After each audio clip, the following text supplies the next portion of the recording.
गर्भवती दादी। ये कहानी मेरी मम्मी ने मुझे बताई थी।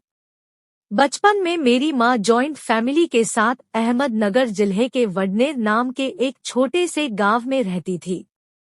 उनका परिवार काफी बड़ा था, इसलिए बड़े बूढ़े और जानकार लोगों की कमी नहीं थी। उस वक्त गांव में पानी के नल नहीं थे, इसलिए सभी औरतें कपड़े धोने के लिए कुएं पर जाती थी। सुबह ज्यादा काम होने की वजह से मेरी दादी कपड़े धोने के लिए शाम को 6 बजे कुएं पर अकेली ही गई थी। आने में उन्हें काफी देर हो गई। लगभग 7 बजे का समय हो रहा था।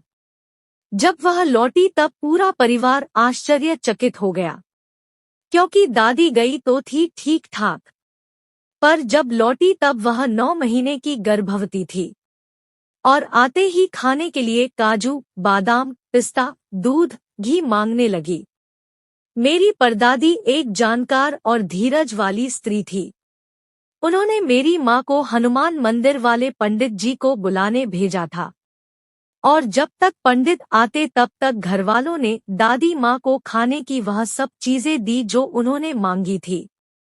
बाद में जब पंडित जी आए तब उनमें और मेरी परदादी में कुछ बातचीत हुई। पंडित जी जाने के बाद परदादी ने घर में जितना काजू, बादाम और पिस्ता था वो सब एक थैली में भर लिया और साथ में एक मटका भरकर दूध भी लिया। यह सब चीजें लेकर ठीक रात के 12 बजे कुएं के पास वाले पेड़ के नीचे रखकर घर आ गई। और जब वह घर पहुंची तब तक दादी माँ का पेट खाली हो चुका था। बाद में सुबह मेरी माँ ने बड़ों की बातें सुनी थी कि कुछ महीनों पहले पास के गांव की एक गर्भवती महिला ने किसी पारिवारिक तनाव में आकर कुएं में कूदकर आत्महत्या कर ली थी।